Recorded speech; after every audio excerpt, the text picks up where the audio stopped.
আজকের টপিক হচ্ছে সমযোজী বন্ধন বিভাজনের প্রকৃতি। কি বললাম? সমযোজী বন্ধন বিভাজনের প্রকৃতি, nature of covalent bond fission. এটা কি? সমযোজী বন্ধন বিভাজনের প্রকৃতি। এটা হচ্ছে দু রকম, একটা হচ্ছে হোমোলাইসিস, আরেকটি হচ্ছে হেটেরোলাইসিস। বাংলায় বললে এটা হচ্ছে সমবিভাজন, এটা আসছে অসম বিভাজন। এইবার সমবিভাজন নিয়ে উদাহরণ দেব। সমবিভাজন, হোমোলাইসিস।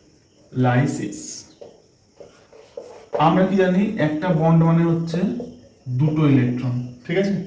সমবিভাজন, এই ইলেকট্রনটা দুজনের মাথায় বিভাজন হবে, এই একটা এদিকে, এই একটা এদিকে।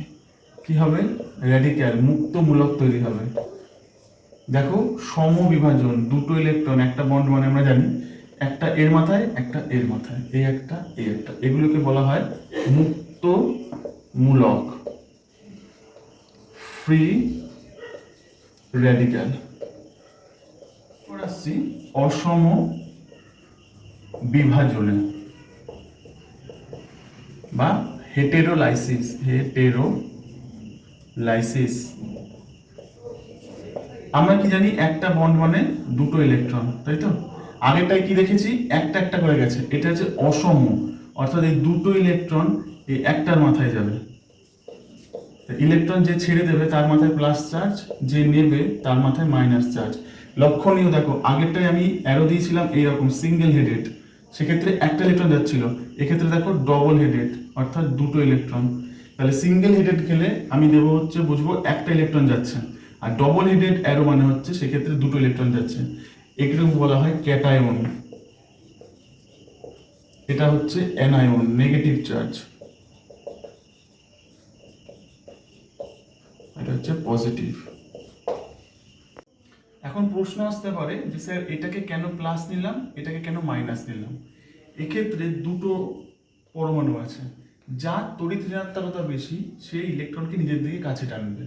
আমি ধরো এ বি নিই, এক্ষেত্রে বি এর মাথায় নেগেটিভ চার্জ গেছে, তাহলে এর তড়িৎ ঋণাত্মকতা বেশি, এ বন্ধনের যে দুটো ইলেকট্রন আছে নিজের দিকে টানবে বেশি।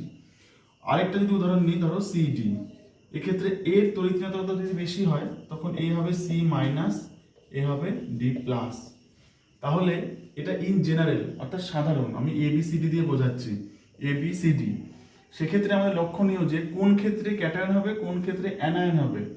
বন্ধনের যে দুটো ইলেকট্রন আছে নিজের দিকে টানার ক্ষমতা ক্লাস 10-এ আমরা পড়েছি, যার তড়িৎ ঋণাত্মকতা বেশি সে বন্ধনের ইলেকট্রন নিজের দিকে টানবে। ইলেকট্রন নিজের দিকে টানলে সে হবে নেগেটিভ চার্জ, আর যে ছেড়ে দেবে সে হবে প্লাস চার্জ।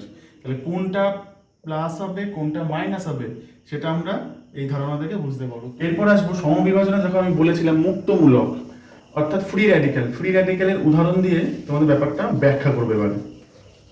তাহলে আমি, এটা হয়ে যাবে হোমোলাইসিস নাম, আর এখান থেকে অটা মুছে দিলে চলে আসবে সমবিভাজন, হোমোলাইসিস। দেখো, সমবিভাজন অসমবিভাজন কি প্রত্যেকটা বলেছি। এইবার আসছে উদাহরণ, সমবিভাজনের উদাহরণ। CH3Br, এর নাম কি? Methyl bromide. ঠিক, এটা ভাঙবে কি হবে? এর মাঝে বন্ড আছে একটা, CH3.Br ডট, এই একটা মুক্তমূলক, এই একটা মুক্তমূলক। এইবার এর ক্ষেত্রে আমি CH3 হাইব্রিডেশন পড়িয়েছি, এর হাইব্রিডেশন কি হবে সেটা দেখবো। CH3 ক্ষেত্রে হাইব্রিডাইজেশন, হাইব্রিডেশন, কার্বন মাঝে লিখবো, এখানে হাইড্রোজেন, এখানে এখানে তিনটে হাইড্রোজেন থাকবে, আর এই যে পি, এটা হচ্ছে একটা ইলেকট্রন। এইখানে যে অ্যাঙ্গেলগুলো, এই প্রত্যেক কটা অ্যাঙ্গেল হচ্ছে তিনটে 120, 120 ডিগ্রি।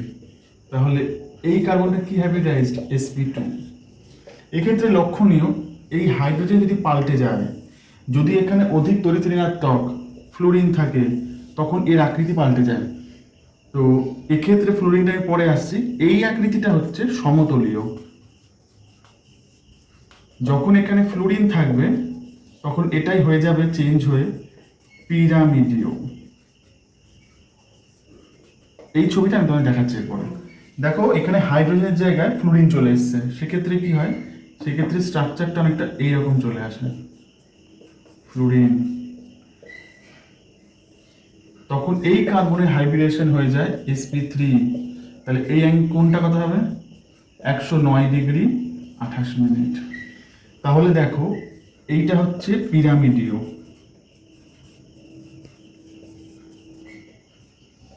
তাহলে মিথাইল ব্রোমাইড সমবিভাজন হোমোলাইসিসে যখন আমি CH3 করছি তখন এর আকৃতি দুরকম হতে পারে। ফ্রি রেডিক্যালের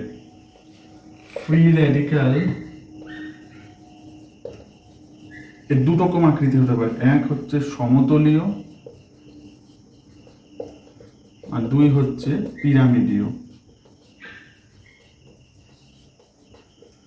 পিরামিডীয় কখন হবে, যখন কার্বনের সঙ্গে অধিক তড়িৎ ঋণাত্মক ফ্লুরিন পরমাণু বা অন্য কোনো পরমাণু যার তড়িৎ ঋণাত্মকতা অনেক বেশি, তখন হবে পিরামিডীয় স্ট্রাকচার। এর পরেরটা হবে অসম বিভাজন। তো এখানে অ্যাড করে দিই অ্যালফাবেট, আর এখানে আমি এটাকে হেটেরোলাইসিস করে দিই, হেটেরোলাইসিস। তো এটা মুছে নিই। এটা যেমন দেখলাম আমরা ফ্রি র্যাডিক্যাল, সেটা হচ্ছে সমবিভাজনের ক্ষেত্রে। এবার আসছি আমরা অসম বিভাজন। উদাহরণ হিসেবে নেব CH3Cl। অসম বিভাজন, একটা বন্ধনে কটা ইলেকট্রন, দুটো, এ পুরোটাই নিয়ে নেবে। তাহলে এ কি হবে CH3+, আর এটা হচ্ছে Cl-। এর নাম কি, এর নাম হচ্ছে মিথাইল ক্যাটায়ন।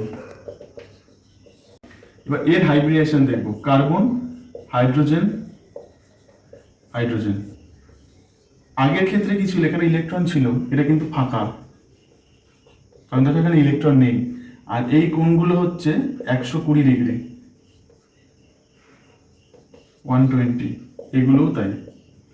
120 হলে এই কার্বন কি হাইব্রিডাইজড হবে, sp2 হাইব্রিডাইজড। এক্ষেত্রে আমরা দেখেছি কার্বনের মাথায় প্লাস চার্জ, এর মাথায় মাইনাস চার্জ। এবার দেখবো উল্টো, কার্বনের মাথায় মাইনাস চার্জ, এর মাথায় প্লাস চার্জ।